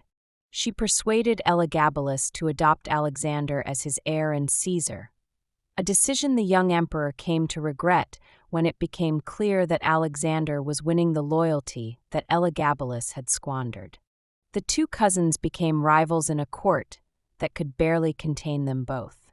Elagabalus reportedly attempted several times to have Alexander killed, ordering assassinations that were prevented by the vigilance of Maesa and the Praetorian Guard. The soldiers had come to prefer the younger cousin, who seemed more stable, more Roman, more likely to restore normalcy after the chaos of Elagabalus's reign. Each assassination attempt that failed strengthened Alexander's position and weakened Elagabalus's. In March of 222 AD, the crisis came to a head. Elagabalus spread rumors that Alexander was dying, hoping to provoke the soldiers into accepting his cousin's removal from the succession. But the Praetorians demanded to see Alexander in person, and when both cousins appeared before them, the soldiers made their preference clear. They cheered for Alexander and ignored Elagabalus. The emperor, in a fit of rage, ordered the execution of those who had cheered for his rival. It was his last mistake. The guard murdered Elagabalus and his mother Julia Soaemias in a barracks coup on March 11th of that year. The soldiers, disgusted by the emperor's behavior and fearful that he planned to eliminate Alexander, struck without warning or mercy. Mother and son were killed together, their bodies dragged through the streets of Rome, mutilated by the mob, and thrown into the Tiber like common criminals. The great sewer that ran beneath the city, the Cloaca Maxima, carried their remains toward the sea. Elagabalus was 18 years old. His memory was condemned by decree of the Senate with an enthusiasm that spoke to the depths of the hatred he had inspired. His name was erased from inscriptions throughout the empire, a process called damnatio memoriae that was meant to erase a person from history itself.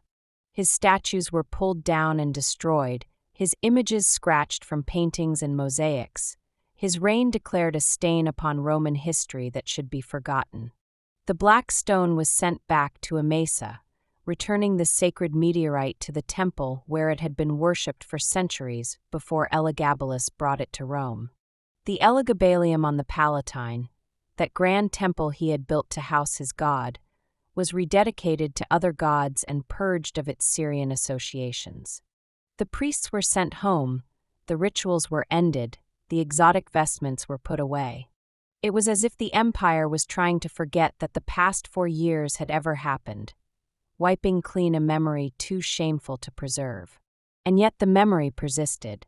Later historians recorded the scandals in lurid detail, passing down stories that may have grown with each retelling. Elagabalus became a byword for excess and depravity, his name invoked whenever writers wished to illustrate the depths to which imperial power could fall. Whether the real boy behind the legends was quite as monstrous as the sources suggest, we will never know. What is certain is that his reign represented a crisis in Roman identity, a moment when foreign customs and religious innovations seemed to threaten everything that made Rome Roman. Severus Alexander was born Marcus Julius Gessius Alexianus on the 1st of October in the year 208 AD at Archus Caesarea in Phoenicia, a region that lay along the eastern shores of the Mediterranean Sea where ancient cities looked out toward the endless blue waters. He was a relative of the powerful Severan women Julia Maesa and Julia Mamaea, connected to the dynasty through blood and marriage, carrying in his veins the heritage that had made the Severans masters of the Roman world. He had grown up in the shadow of his older cousin Elagabalus, watching as that young man's excesses brought him ever closer to destruction. He learned caution from his cousin's recklessness, learning what not to do from someone who seemed determined to do everything wrong. When destruction came for Elagabalus, Alexander was ready to step into his place. The contrast between the two cousins could hardly have been more stark. Where Elagabalus had been wild and impulsive, Alexander appeared steady and thoughtful. Where Elagabalus had devoted himself to foreign gods and exotic rituals, Alexander seemed content with traditional Roman worship. Where Elagabalus had scandalized Rome with his behavior, Alexander cultivated an image of modesty and restraint. These differences were not accidental. Julia Mamaea had carefully shaped her son to be everything that Elagabalus was not, understanding that the dynasty could only survive if the next emperor repaired the damage caused by the previous one.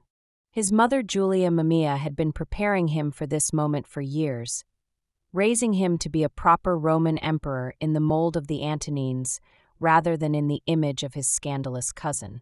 Where Elagabalus was erratic, Alexander was steady. Where Elagabalus flouted tradition, Alexander respected it. Where Elagabalus alienated the Senate and the army, Alexander would work to reconcile both. Julia Mamaea was a formidable woman in her own right, intelligent and ambitious, determined to see her son succeed where her nephew had failed. She would be the guiding force of his reign, for better and for worse.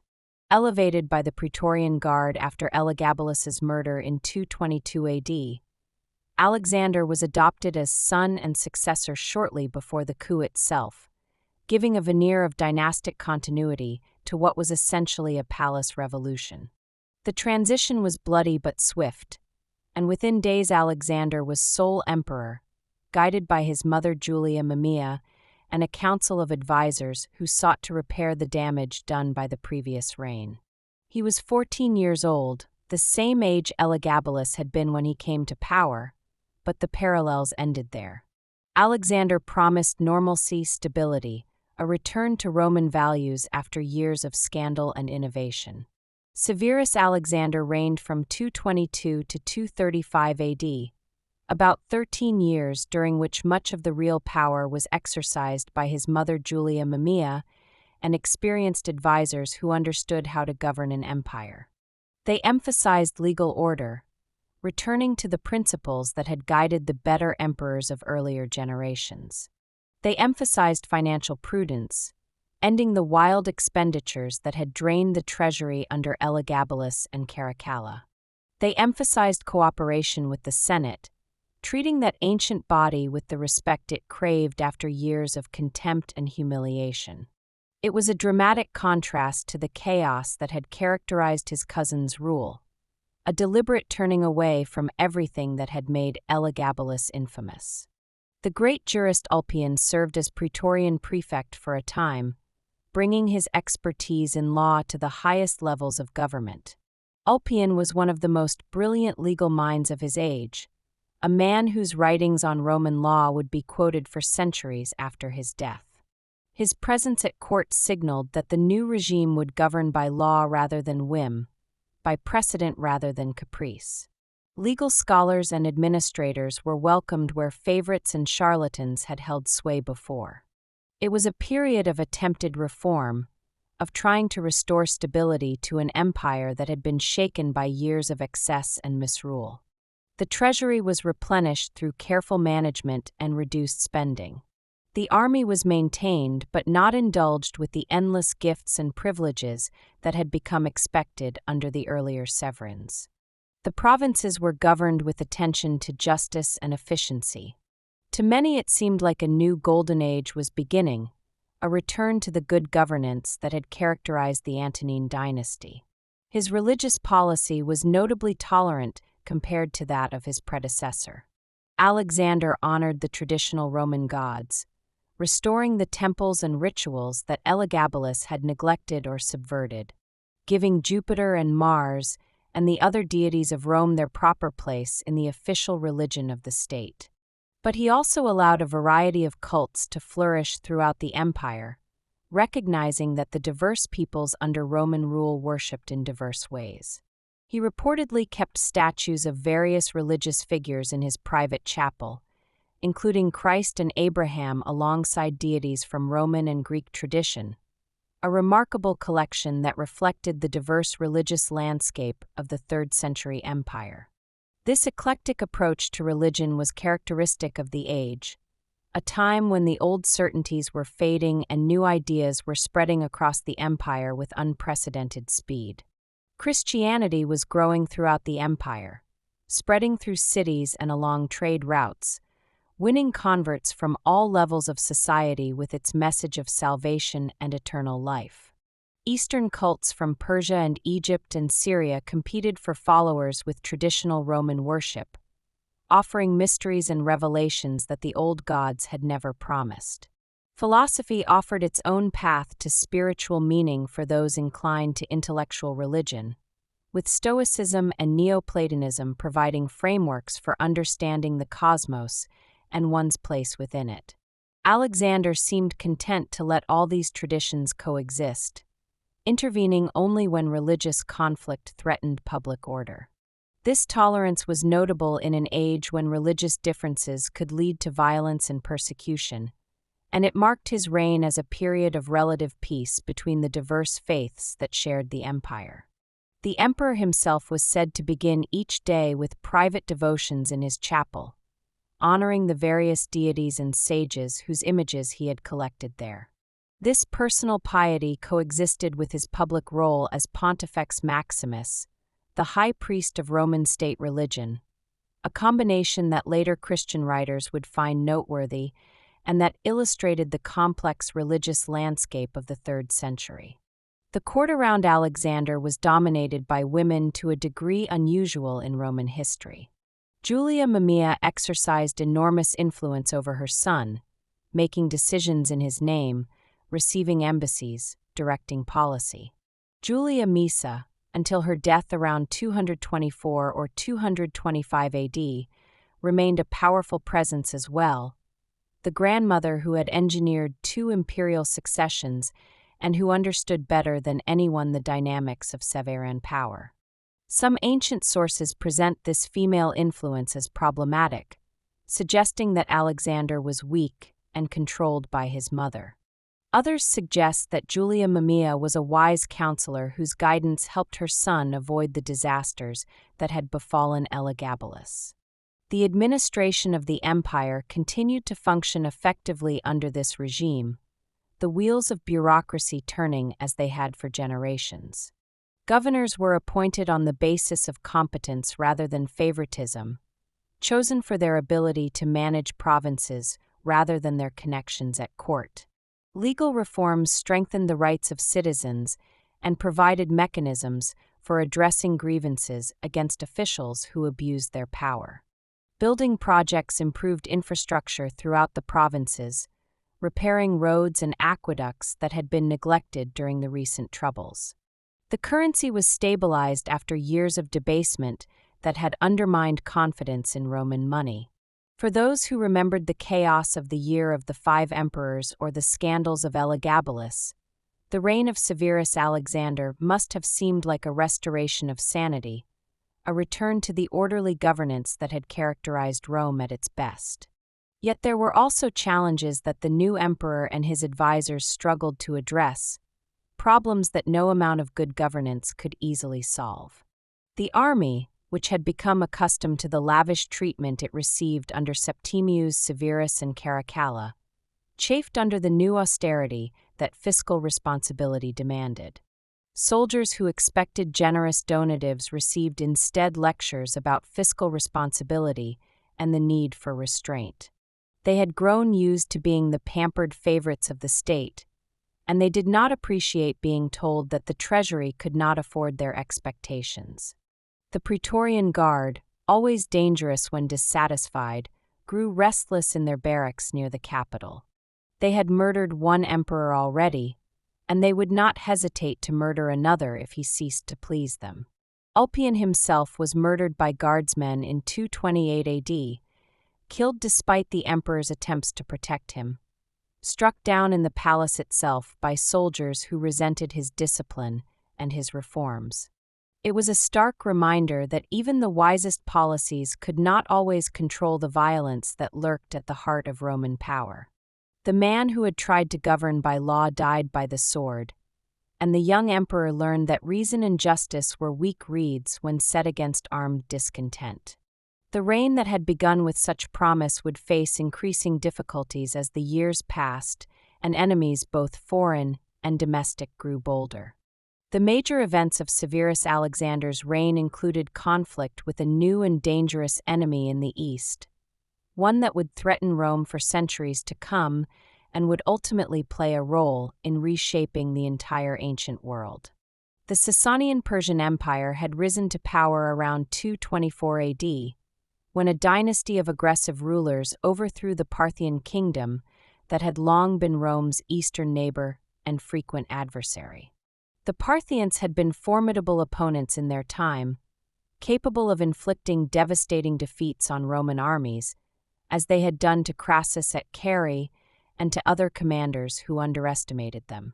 But their decentralized political structure and periodic civil wars had limited their ability to wage sustained campaigns against Rome, and the two empires had reached a kind of equilibrium along the Euphrates. The Sasanians were different. They were more centralized, more militaristic, more ideologically driven than their predecessors had been.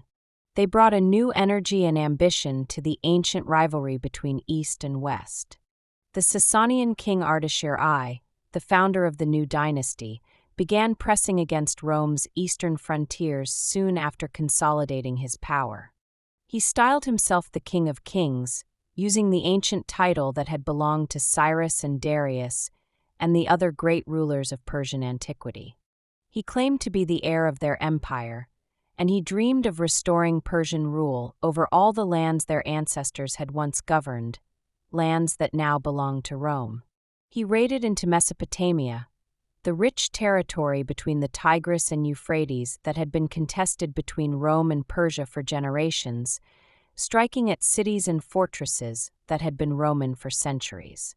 He threatened the great fortress city of Hatra, which had withstood Roman sieges, but now faced a new and more determined enemy. He proclaimed his intention to recover all the lands that had once belonged to Persia, which by his reckoning included much of Rome's eastern provinces, including Syria and Egypt and Asia Minor itself. This was not mere raiding for plunder, but a strategic challenge to Roman dominance in the region, a declaration of intent that Rome could not ignore. Alexander led campaigns to meet this threat, gathering armies and marching eastward to confront the Persian king with the full might of Rome. The sources are unclear about exactly what happened during these campaigns, with some ancient writers claiming Roman victories and others acknowledging setbacks and failures that the official accounts tried to minimize. What seems certain is that Alexander achieved modest successes, but failed to inflict decisive defeat on the Persian king. The Eastern Front remained contested, neither side able to establish clear dominance, the boundary between empires shifting with the fortunes of war. The campaigns drained resources and attention from other pressing problems, keeping the emperor and his best troops occupied in distant lands while troubles multiplied elsewhere. The Roman army that fought in the east was not what it had once been in the days of Trajan and Marcus Aurelius. Years of civil war, plague, and political turmoil had taken their toll on military effectiveness. Many experienced soldiers had died in the succession conflicts that followed Commodus's fall.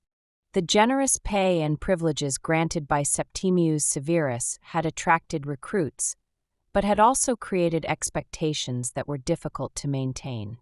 Discipline had suffered as soldiers learned they could murder emperors with impunity. The army that Alexander led eastward was still formidable by the standards of the ancient world, but it was not the unstoppable force that had conquered the Mediterranean under earlier generations. The Sasanians, by contrast, were rising to the height of their power. Their heavy cavalry, armored from head to toe and mounted on armored horses, was a terror on the battlefield. Their archers could loose clouds of arrows that darkened the sky. Their military leadership was competent and aggressive, eager to test themselves against the Romans who had for so long dominated the region. The clash between these two powers would continue for centuries, until the Arab conquests finally swept both empires from the pages of history. Serious pressure also mounted on the Rhine frontier from Germanic groups who sensed opportunity in Rome's troubles and smelled weakness in the wind. The Alemanni, a confederation of tribes that had formed along the Upper Rhine during the preceding decades, began raiding across the river into Roman territory with increasing boldness. Other groups joined them, testing defenses that had been weakened by decades of civil war and the diversion of troops to eastern commitments. These were not the disciplined invasions of a unified enemy, but rather opportunistic raids by groups seeking plunder and land, war bands of young warriors eager to win glory and wealth at Rome's expense. Yet their cumulative effect was devastating to the provinces they struck, leaving burned villages, slaughtered civilians, and abandoned farms in their wake. The countryside along the Rhine had been peaceful for generations, its inhabitants growing accustomed to the security that Roman power provided. Now that security was crumbling, farmers who had cultivated their fields without fear found themselves fleeing before barbarian raiders. Towns that had never needed walls suddenly discovered how vulnerable they were. The comfortable assumption that Rome would always protect its own was being shattered with each new incursion across the river.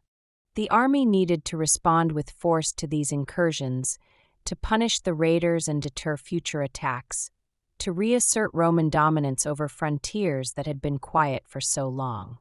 But Alexander and his advisors preferred negotiation and payments over decisive battle, hoping to buy peace rather than fight for it. They offered tribute to tribal leaders, hoping that gold would accomplish what swords might fail to achieve. It was a policy with precedent. The empire had often purchased the goodwill of frontier peoples when military options seemed too costly or uncertain, and sometimes such arrangements had preserved peace for years or even decades. But this policy angered many soldiers who expected bold military leadership and spoils rather than diplomacy and restraint. They had not joined the legions to watch their emperor bargain with barbarians, to see Roman gold flowing into the hands of enemies who should have been crushed on the battlefield. They wanted to march against the enemy, to win glory and plunder as their predecessors had done in the days when Rome's armies swept all before them. They wanted an emperor who would lead them into battle with sword in hand, not one who sent ambassadors with bags of gold. They looked at Alexander and saw not a warrior but a diplomat, not a commander but a negotiator. The contrast with emperors like Trajan and Septimius Severus, who had personally led armies to victory after victory, was unflattering to the young man who seemed to prefer his mother's counsel to the advice of his generals and who appeared to find the bloodshed of battle distasteful. Julia Mamaea's influence over her son became a source of resentment among the troops, a grievance that grew with each passing month. They called him mother's boy and worse, questioning whether he had the strength and resolve to lead them, wondering whether he would ever grow into the role of warrior emperor that Roman tradition demanded. They noted that Julia Mamaea accompanied the army on campaign, traveling with her son even to the frontiers, and they found this inappropriate for an emperor who should have been free to focus on military matters without maternal interference. They whispered that she made decisions for him, that he could not act without her approval, that he was emperor in name but child in truth. Whether their criticism was fair or not, it reflected a growing disenchantment with a regime that seemed more interested in restraint than in action, more comfortable with negotiation than with war. The soldiers had seen how power worked in Rome during the turbulent decades they had lived through. They had elevated emperors and destroyed them with equal facility. They had sold the throne to Didius Julianus and then taken it away again when a better offer came along. They had murdered Pertinax for trying to impose discipline, murdered Caracalla by the roadside, murdered Elagabalus in his own palace. They understood that the purple was won and kept by force, not by virtue or wisdom or good intentions. An emperor who could not or would not fight was an emperor who would not last. The legions began to murmur their discontent in the camps and along the frontier roads, and ambitious men began to listen to what they were saying.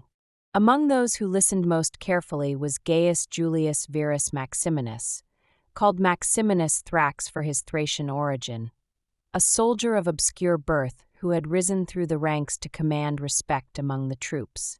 He was a giant of a man by the standards of his age, towering over other soldiers, renowned for his physical strength and his skill with weapons. He had none of the refinement or education that characterized the aristocratic emperors of the past, but he understood soldiers in a way that Alexander never had, and he knew how to channel their frustrations toward his own ends. He had risen from common soldier to officer to general through ability and determination, and he saw no reason why his rise should stop short of the ultimate prize. The stage was being set for the final act of the Severan drama, the violent conclusion that awaited mother and son on the banks of the Rhine. In March of 235 AD, during a campaign near Mogontiacum, which we now call Mainz, the crisis that had been building for years finally broke upon Severus Alexander and his mother with fatal force. The army had gathered to face the Germanic threat that had been troubling the Rhine frontier, and the soldiers were ready for battle, eager to test themselves against the barbarians who had been raiding Roman territory with such impunity. But Alexander still hesitated, still preferred to negotiate rather than fight, still looked to his mother for guidance when the troops expected him to lead them forward into glory. Their patience, worn thin by years of what they saw as weakness and indecision, finally gave out entirely. The mutiny began among the soldiers who had followed Maximinus Thrax, those who admired his martial bearing and his common touch, who saw in him the warrior emperor they had always wanted. They proclaimed him emperor, lifting him on their shields in the traditional gesture of military acclamation that dated back to the earliest days of the legions, cheering for a man they believed would give them what Alexander had failed to provide: victory, plunder, and an emperor who understood what it meant to be a soldier. The cry spread through the camp like fire through dry grass on a summer day. Soldiers who had grumbled privately now shouted their support openly. The officers who might have defended Alexander found themselves surrounded by hostile troops and chose silence over martyrdom, understanding that to oppose the mood of the army was to invite their own destruction. Mutinous troops dissatisfied with Alexander's leadership and the dominance of his mother killed both Severus Alexander and Julia Mamaea in their camp. The soldiers had lost patience with an emperor who seemed more interested in negotiation than combat, more inclined to listen to his mother than to them, more comfortable with diplomacy than with the honest violence of warfare. They struck without warning, bursting into the imperial tent where mother and son awaited news of the army's mood. There was no trial, no accusation, no opportunity for defense.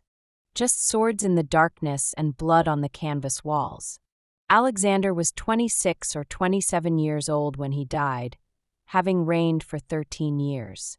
He had tried to be a good emperor in the mold of the Antonines, respecting the Senate, governing justly, avoiding the excesses that had marked so many of his predecessors. But the age in which he lived demanded different virtues than those he possessed. It demanded warrior emperors who could inspire soldiers with their courage and lead armies to victory. It demanded men who understood that power in Rome flowed from the sword, not from the lawbook. Alexander possessed wisdom and moderation, but these qualities were not enough to save him when the swords came out. Julia Mamaea died alongside her son, killed by the same soldiers she had tried so hard to manage and appease. She had been the power behind the throne for 13 years, guiding her son through the complexities of imperial politics, making decisions in his name, protecting him from enemies both foreign and domestic. She had learned politics from her mother Julia Maesa and her aunt Julia Domna, women who had mastered the arts of influence in a world that gave women no formal power. But influence without armies is fragile, and when the soldiers turned against her son, there was nothing she could do to save him or herself. The death of Severus Alexander marked the end of the Severan dynasty, that remarkable family of Syrian-African origin that had ruled Rome for nearly 4 decades through war and peace, through scandal and reform, through the strange reign of Elagabalus and the sober administration of Alexander. From Septimius Severus, who had seized power through civil war and established his house upon the throne through force of arms, through Caracalla with his brutality and his citizenship decree, through Geta who died in his mother's arms, through Macrinus the brief usurper, through Elagabalus and his Syrian god, and finally through Alexander and his mother's careful guidance, the Severans had given the empire a continuity of sorts. They had been flawed rulers in many ways, prone to violence and excess, dependent on military force and family intrigue to maintain their position. But they had kept the empire together through difficult times, through plague and war and economic strain, and their fall opened an era of unprecedented chaos that would test Roman civilization to its limits. The murder at Mogontiacum marked the beginning of what historians call the crisis of the 3rd century, a prolonged period of rapid imperial turnover, foreign invasions, economic collapse, and internal chaos that would bring the empire to the very brink of dissolution. The century that followed would see dozens of emperors rise and fall, each struggling to hold together a state that seemed determined to tear itself apart under the pressure of enemies without and rivals within. Some would reign for years, others for mere months or weeks, brief candles flickering and going out in the winds of violence that swept across the empire. Some would die in battle against foreign enemies who pressed from every direction, others at the hands of their own soldiers who had raised them up and then cast them down, still others by disease or accident or the simple exhaustion of trying to hold together a world that was falling apart.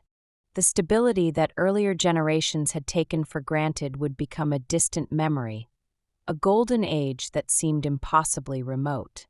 Maximinus Thrax, the giant soldier who had led the mutiny against Alexander, became the first of these crisis emperors.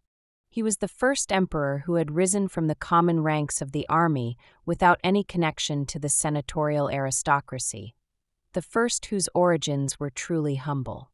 He ruled for 3 years before he too was murdered by his own soldiers, and the pattern continued with his successors. The purple became a death sentence as much as an honor, a terrible prize that brought power but rarely peace or security. And so the great dynasties pass into memory, leaving behind the echoes of their deeds and misdeeds that resonate still across the centuries. From Nerva through the Severans, we have traced a century and a half of Roman history, watching emperors rise from obscurity to supreme power and fall from the heights to violent deaths. We have seen the golden age of the Antonines, when peace and prosperity spread across the Mediterranean world, when philosophy sat upon the throne in the person of Marcus Aurelius, when the empire seemed destined to endure forever under wise and benevolent rulers. We have seen the gradual darkening of that golden age, the plagues that swept through cities and camps, the wars that drained blood and treasure, the succession crises that shed so much blood in the struggle for power. We have met emperors who were wise beyond their years and emperors who were foolish despite their experience, emperors who were cruel in their exercise of power, and emperors who tried to be just despite the temptations of absolute authority. We have seen mothers who shaped the fates of empires through intelligence and determination, using influence where force was denied them. We have seen soldiers who decided which rulers would live and which would die, their swords the ultimate arbiters of Roman politics. We have walked through forums and palaces, battlefields and temples, watching as one of the greatest empires in human history struggled with the challenges of its age. These were men and women who shaped the world, whose decisions affected millions of lives across 3 continents, whose names echo still across the centuries that separate their time from ours.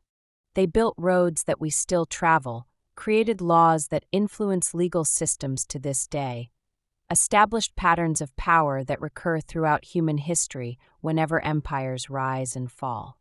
To understand them is to understand something essential about how power works, how it corrupts and how it sometimes ennobles, how human beings cope with the weight of supreme authority and the isolation it brings. Rest now, and let these names and stories settle into your mind like sediment at the bottom of a still, deep pool. The history of Rome continues beyond this point, through crisis and recovery, through transformation and renewal, through the slow evolution of empire into something new and strange. But for tonight we pause, we breathe, and we remember. The emperors sleep in their tombs, their ashes scattered to the winds of time, their monuments crumbling slowly into the earth from which they were raised. But their stories remain with us, passed down through generations of scholars and storytellers, preserved in ancient texts and modern histories, living on in the imagination of all who care to remember the glories and sorrows of ages past. May their tales accompany you into peaceful rest, carrying you gently toward the shores of sleep. May you wake refreshed, carrying with you some small portion of the wisdom and wonder of ages past, some echo of the grandeur that was Rome. The night deepens, the stars will slowly overhead, and the ancient world rests in the embrace of history. Sleep well, and dream perhaps of marble forums and legionary camps, of emperors and senators, of all the vanished splendor of an empire that ruled the world. The story continues, but for now let silence fall, let peace descend, and let the past release its hold upon your waking mind. Tomorrow brings its own concerns, but tonight belongs to rest, to remembrance, and to the gentle passage into dreams.